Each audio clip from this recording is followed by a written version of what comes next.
ตื่นผู้ตื่นผู้รู้ผู้ตื่น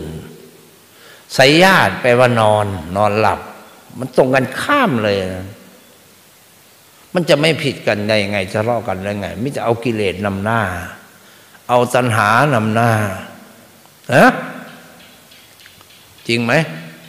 นี่พูดให้ฟังนะ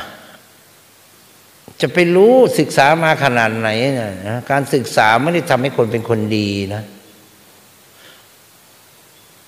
ศีลธรรมต่างหากที่เป็นตัววัดแห่งความดี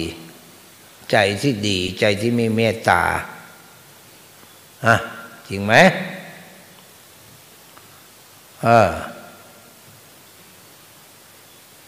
มีแต่คนมีความรู้แหละทุกวันนี้เห็นไหมทะเลาะกันอยู่เนี้ย